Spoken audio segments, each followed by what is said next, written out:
vamos a trabajar en esta clase filmada sobre qué características tiene la intervención didáctica del docente cuando trabaja desde el modelo interestructurante.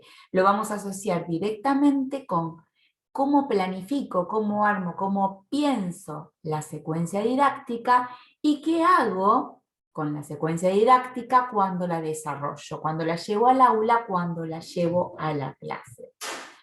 Básicamente nosotros vamos a trabajar en esta idea de que la intervención didáctica del docente cuando enseña no se limita, ni mucho menos, a transmitir contenidos. Es decir, el docente cuando enseña hace mucho más, muchas cosas más que transmitir contenidos.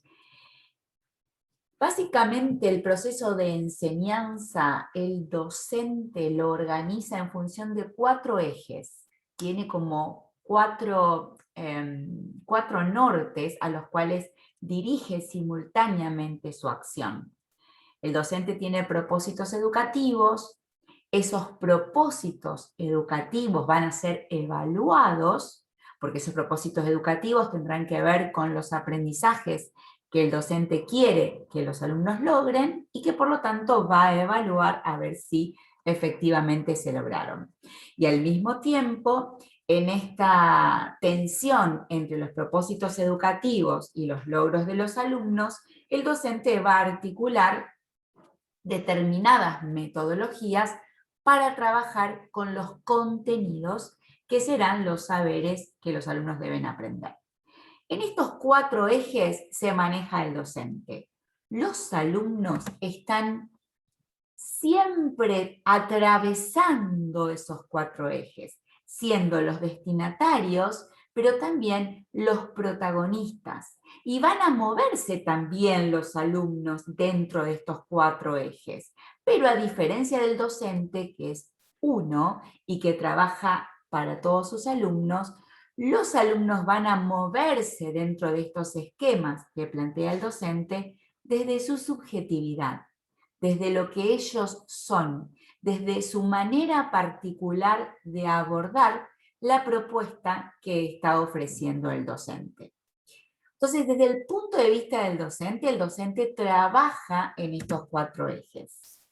Desde el punto de vista del alumno, el alumno tiene que lograr determinados objetivos y aprender determinados contenidos, porque para el modelo interestructurante hay ciertos objetivos planificados desde la enseñanza y ciertos contenidos que están en el diseño curricular, en sus distintas especificaciones y niveles de concreción, que deben ser logrados por los alumnos. Los alumnos no aprenden lo que quieren, como quieren, al ritmo que quieren, sino que tienen que llegar, para poder acreditar un trayecto de aprendizaje, a adquirir determinados contenidos y cumplir con determinados objetivos. Ahora, el lugar desde el cual parten los alumnos, el recorrido que hacen, la interacción que estos alumnos, cada uno de estos alumnos hace con los contenidos que tiene que aprender y los objetivos que tiene que alcanzar es particular, es individual.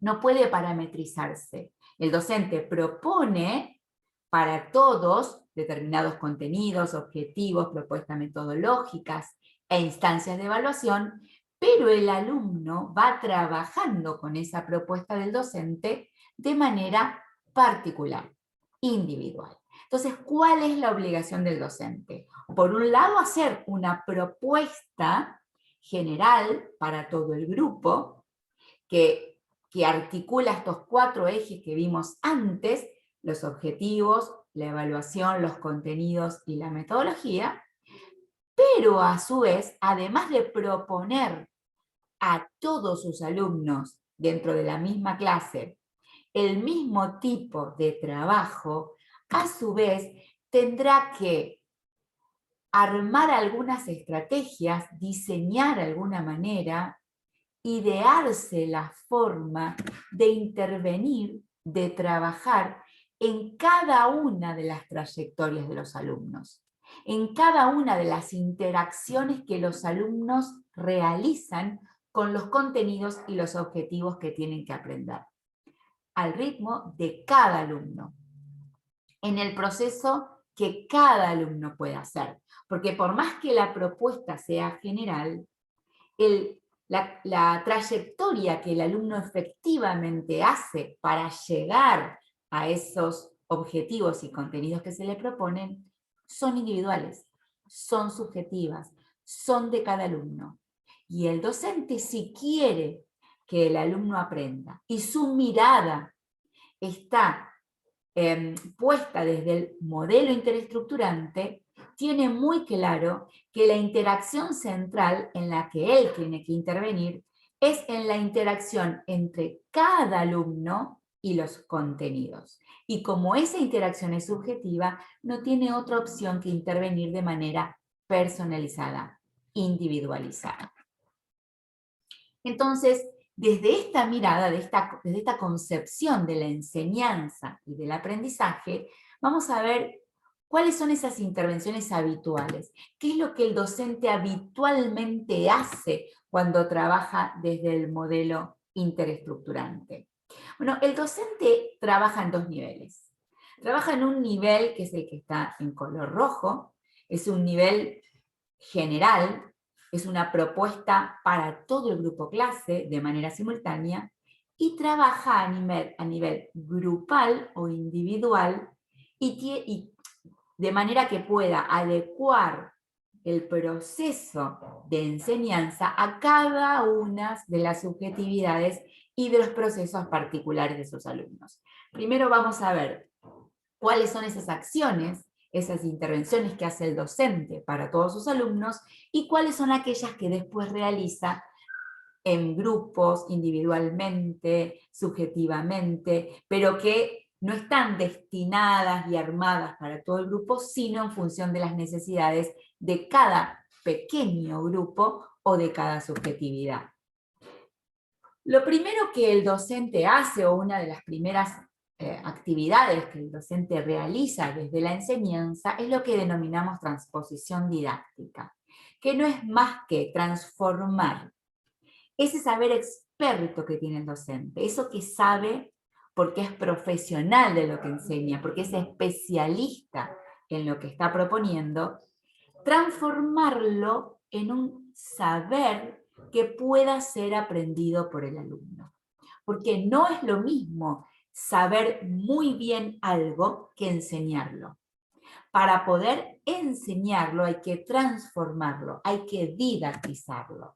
Y didactizarlo implica no decir lo que yo sé, no enseñar lo que yo sé como lo sé, sino como el alumno puede llegar a aprenderlo.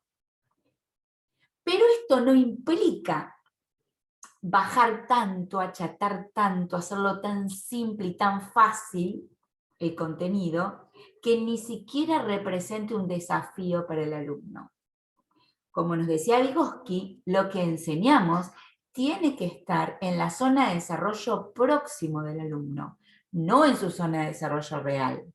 Porque si está en su zona de desarrollo real, si lo puede hacer sin interactuar con nadie, si puede hacerlo él solo, no está en su zona de desarrollo próximo y no es aprendizaje.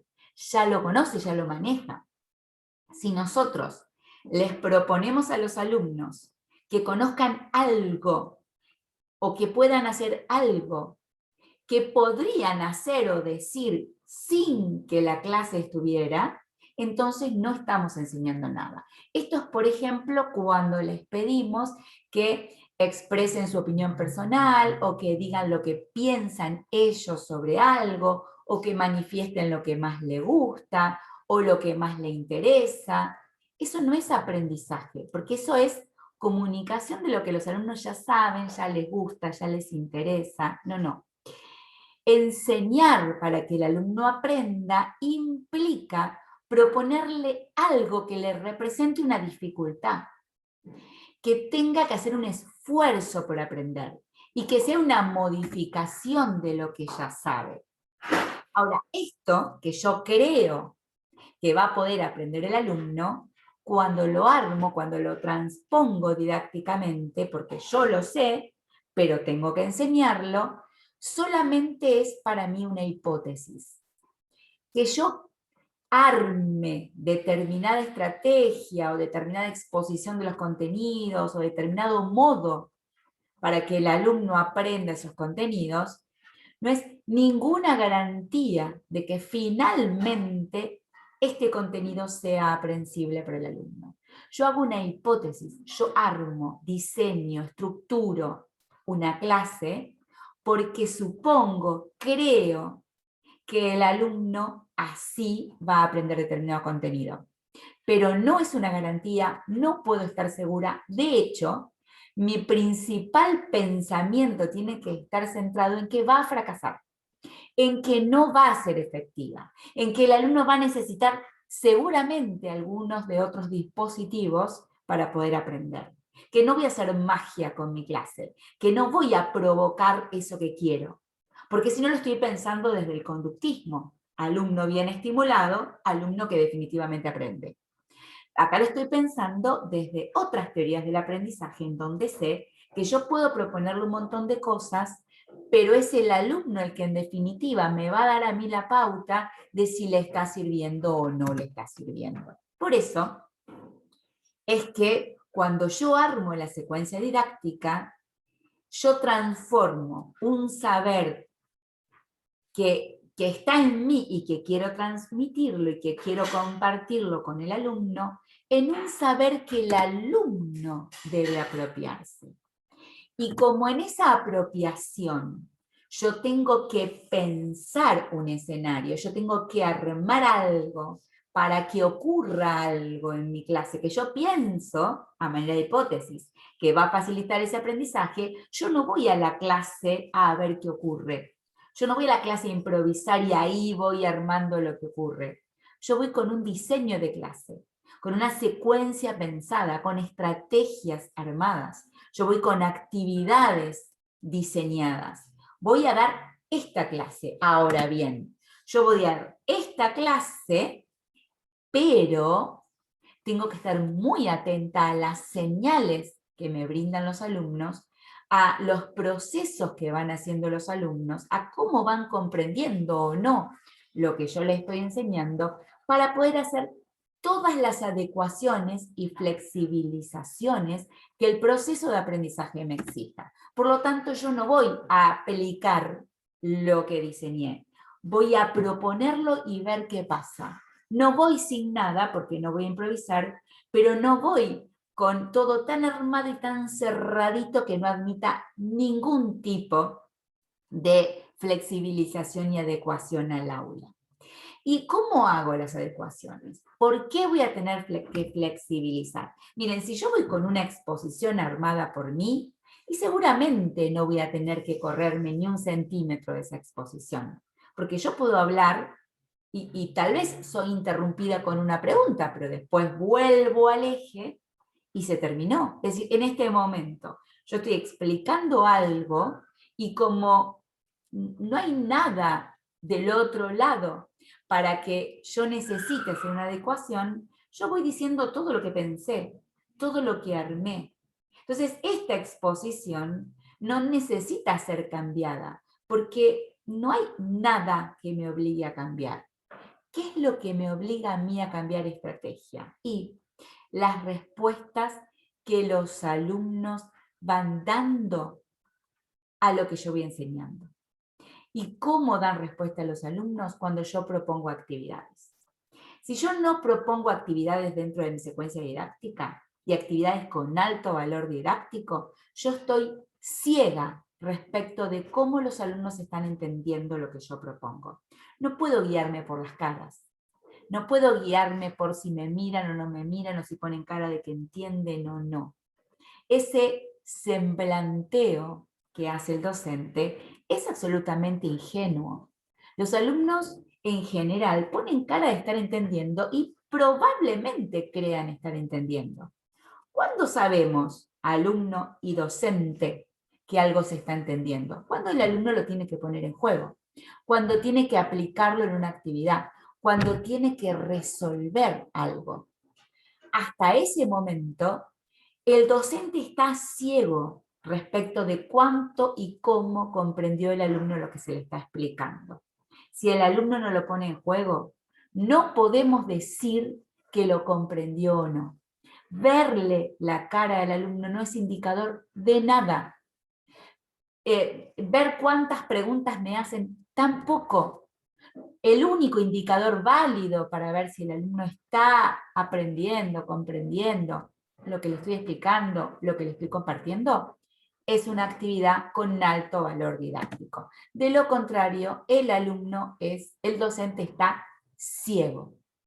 Y cuando yo armo estas actividades dentro de la secuencia didáctica, tengo que armar actividades en las que, si los alumnos no comprendieron, se tienen que equivocar. Tiene que haber errores, tiene que haber desvíos. No me puede pasar desapercibida la falta de comprensión. Ahora, si yo hago actividades con poco valor didáctico, que casi que se resuelven con lo que el docente dijo, o con lo que está en el texto, o con el video que vio, que solamente se trata de buscar información y repetir, ahí el alumno nunca se va a equivocar. O les pregunto cuál es su opinión, cuál es su parecer, qué les gustó y qué no les gustó, nunca se va a equivocar el alumno, claro. Entonces yo me voy a ir con la idea de que entendió fantástico, y la idea de que entendió fantástico es sumamente ingenua, porque en realidad no puso a prueba la comprensión, repitió lo que estaba escrito o lo que dijo el docente, o expresó su opinión personal. Entonces, con ese tipo de actividades yo sigo tan ciega como si no las hubiera propuesto. Para el caso, no las propongamos y entonces no perdemos tiempo. Esto de proponer actividades dentro de la secuencia didáctica para ir monitoreando la comprensión y el aprendizaje del alumno es evaluar. Muchas veces confundimos evaluar con calificar. Y en realidad, nosotros evaluamos como docente todo el tiempo, permanentemente, pero no para calificar. Eso lo hacemos muy poquitas veces, en una prueba, en un examen, en un trabajo práctico con calificación. ¿Cuántos puede haber en un año? 6, 5, no más. Ahora, sí evaluamos permanentemente para encontrar esas dificultades, esos errores, esas cuestiones que los alumnos no terminaron de comprender y que solamente saltan si yo les comparto, si yo los invito a realizar una actividad con alto valor didáctico. Cuando el alumno realiza este tipo de actividades y no comprendió, tienen que saltar los errores, tienen que aparecer. Y cuando aparecen, los tengo que corregir, los tengo que trabajar. Si yo cuando armo una actividad y la aplico, no aparece ningún tipo de pregunta, de duda, de confusión por parte de los alumnos, es porque la actividad no tenía el valor didáctico suficiente. Y si nosotros planteamos este tipo de actividad y los alumnos responden divino, en realidad no están aprendiendo. En realidad están haciendo una simulación de aprendizaje. Estamos haciendo como que ellos aprenden y nosotros enseñamos. Pero en los hechos no hay aprendizaje. Entonces, estas son intervenciones que el docente hace respecto de todo el grupo clase. Ahora, en función de estas actividades que son el eje, que son lo más importante de mi secuencia didáctica, estas actividades en las que los alumnos van a usar contenidos nuevos, contenidos que son desafiantes, en el sentido de que les presentan cierta dificultad, cuando los alumnos resuelven este tipo de actividades, es cuando empiezo a trabajar con la subjetividad de cada alumno, con la interacción que cada alumno está haciendo con el contenido. Porque mientras comparto los contenidos, mientras se los propongo, ya sea exponiéndoselos o planteándoles una búsqueda en internet o un video de YouTube o lo que sea, cuando yo les comparto contenido a los alumnos, no estoy trabajando con la subjetividad de ellos. No estoy trabajando con las interacciones que ellos hacen respecto del contenido. Estoy yo transmitiendo contenidos de manera más o menos creativa, más o menos innovadora, más o menos eficaz, pero siempre estoy yo transmitiendo contenidos. ¿Cuándo hay realmente interacción entre el alumno y el contenido, que es donde yo tengo que intervenir desde el modelo interestrutturante? Cuando el alumno realiza una actividad, cuando él piensa, transfiere, utiliza la información, analiza, diferencia, distingue, relaciona, aplica. Cuando el alumno hace todo eso, entonces yo empiezo a trabajar con esa interacción y eso es lo distintivo en el modelo interestrutturante, que yo pueda desarrollar mi propuesta didáctica, mi secuencia didáctica planificada, trabajando con las interacciones que efectivamente ocurren cuando el alumno intenta utilizar, aplicar los contenidos que yo les he compartido. Entonces es central, una vez que yo asigno una actividad, ya sea individual, grupal, escrita, oral, sincrónica, asincrónica, como sea, cuando yo le asigno una actividad, siempre con alto valor didáctico, porque si no, nada de lo que yo voy a explicar a continuación va a ocurrir. Cuando yo trabajo con las respuestas de los alumnos, tiene que ser un momento, una situación que yo haya planificado en la secuencia didáctica. Entonces, por ejemplo, no puedo para 1 hora y media de clases planificar 1 hora 10 de exposición, 15 minutos de actividad y después, con las respuestas, con los resultados de esa actividad, ¿qué hago yo? Nada. No.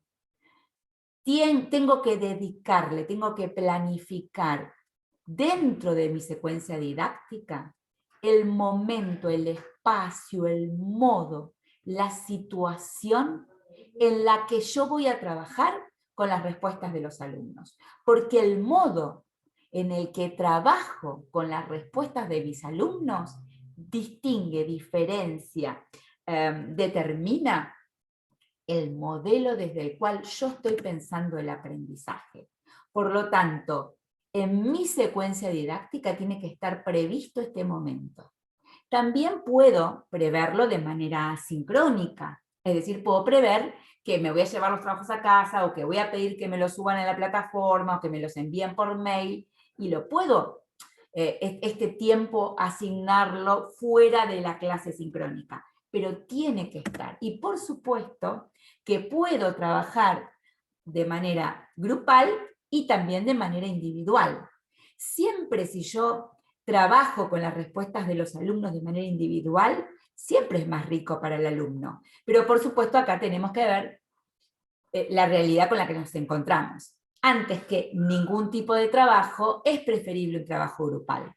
Pero si podemos trabajar con las respuestas de manera individual, siempre va a ser más rico. Este análisis que yo hago de las producciones de los alumnos, es decir, de las respuestas que los alumnos dan cuando yo les propongo una actividad, requiere de una devolución. O sea, no es un análisis que yo hago para mí, no es un montón de conclusiones que yo saco para mí y que después los alumnos no se enteran de cuáles son esas conclusiones. Toda actividad requiere no solo un análisis de las respuestas, sino una devolución de mi análisis sobre esas respuestas. Pero además, con las respuestas, con la información que genera esa actividad, además de la devolución, necesariamente voy a tener que hacer o va a tener que impactar en la estrategia didáctica con la que voy a seguir trabajando.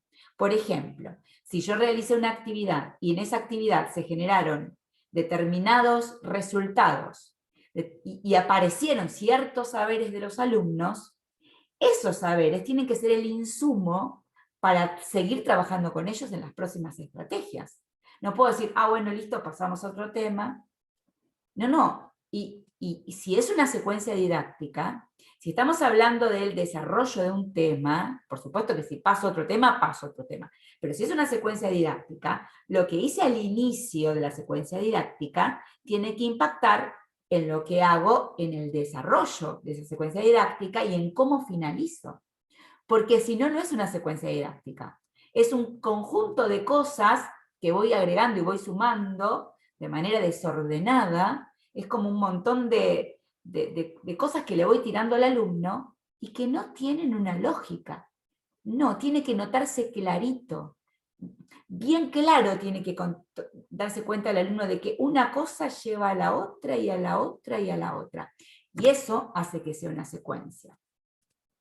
Por lo tanto, cuando yo después de una actividad recogí información, la analicé, realicé la devolución, esa información va a permitir que yo adecue, que yo flexibilice, que yo adapte a el proceso que están haciendo los alumnos toda la secuencia didáctica. Entonces dijimos que cuando yo voy a la clase no voy a improvisar, pero sí puedo modificar. Modificar no es improvisar. Modificar es, vengo trabajando de una manera, por los resultados de la actividad veo que tengo que hacer hincapié más en esto, reforzar esto, aclarar esto, retrabajar esto, y entonces modifico, altero lo que inicialmente había planificado para que resulte de mayor valor para el alumno. Con lo cual ratificamos que el plan de la secuencia didáctica es una hipótesis. Yo planifico, pero termino haciendo aquello que el proceso que va haciendo el alumno me exige. No solamente implica cambiar de estrategia, es decir, yo a veces armo una secuencia didáctica, la llevo a la clase y la cambio en el sentido de que cambio la actividad, cambio el modo de trabajar, cambio, iba a ser una exposición, bueno, en vez de una exposición termina siendo una búsqueda en internet, o había armado un trabajo grupal y por cómo lo terminó siendo individual, o había armado un análisis de caso y bueno, decido que le voy a cortar los finales y va a ser una resolución. Eso lo puedo hacer. Pero también a veces no hace falta cambiar la estrategia. A veces la misma estrategia, tal como tenía pensado, hago algo y lo modifico. Por ejemplo, tenía pensado decir tales o cuales ejemplos, y resulta que cuando trabajo con los alumnos, me doy cuenta de que esos ejemplos van a confundir más que aclarar. Los cambio. Y había pensado en utilizar cierto videíto, y veo que no, el video no iba. Va en realidad una explicación en el pizarrón. Bueno, en vez del videíto, en la misma exposición, explico algo en el pizarrón. Entonces, siempre tengo que estar escuchando, viendo, atento a lo que se produce en el alumno para ir adaptando y modificando las estrategias. Pero fundamentalmente, cuando yo más me veo obligada a adaptar y a modificar las estrategias o a hacer algo diferente, es cuando detecto errores. Que en realidad detectar errores es la función más importante del docente.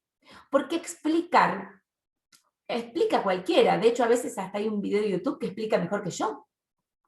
O hasta un compañero le explica mejor a un alumno que yo explicando en una clase. Entonces, compartir contenidos es algo que en realidad pueden hacer muchas personas. Ahora, la persona especializada, la que tiene como principal tarea respecto del trabajo del aprendizaje del alumno, la persona que puede detectar errores, detectar problemas en la comprensión, detectar confusiones y ayudar al alumno a resolverlas, ese es el docente. Entonces, si yo digo que la tarea principal del docente, la misión fundamental del docente es detectar y corregir errores, ¿por qué? porque cuando yo hago eso me paro en la zona de desarrollo próximo del alumno y le ayudo a avanzar. Si yo hago eso, entonces no solamente estoy abierta y dispuesta a que aparezcan los errores, espero que aparezcan, confío en que aparezcan, le pongo todas las fichas a que si yo propongo actividades con alto valor didáctico, los alumnos se van a confundir y me lo van a decir y me lo van a mostrar, porque si yo pongo fichas en que va a haber errores y los recibo con entusiasmo y hasta se lo agradezco a los alumnos porque me están ayudando a ayudarlos, entonces puedo corregirlos. Y corregir errores no es mandarlos a estudiar más, ni darles más material, ni decir, volvé a ver tal cosa. Corregir errores es trabajar con el alumno, averiguar por qué lo está cometiendo, darle alguna pista. A veces es mandarlos a ver algo, pero algo en particular. No es decirle, bueno, mira, a ver, me parece que acá hay poco estudio, anda y fíjate todo el material de nuevo. No, es decirle, bueno, vos viste, fíjate, volvé a leer la página no sé cuánto del texto, fíjate lo que dice ahí. Bueno, ahora volver a pensar. Y cuando lees la página del texto, ¿qué no entendiste? ¿En qué te ayudo ahí? O sea, cuando el docente ayuda a corregir un error, trabaja con la lógica del alumno. Pregunta, averigua, indaga cuál es el origen del error y lo ayudo a entender lo que no se entiende. Y a lo mejor lo tengo que explicar miles de veces, porque los errores no se resuelven rápidamente. No es una cuestión de magia. No es que yo te explico y ya lo entendiste. Muchas veces yo explico y el alumno sigue sin entender. Entonces, tengo que volver a indagar, volver a preguntar, volver a ver dónde está ahí la cuestión del origen de la confusión y a partir de eso volver a explicar todas las veces que sea necesario hasta que yo vea que el alumno entendió o él mismo me diga que entendió. De todas maneras, siempre pensemos que aprender no es nada fácil y que lo más normal, lo más esperable es que el alumno necesite nuestra ayuda y que para eso estamos.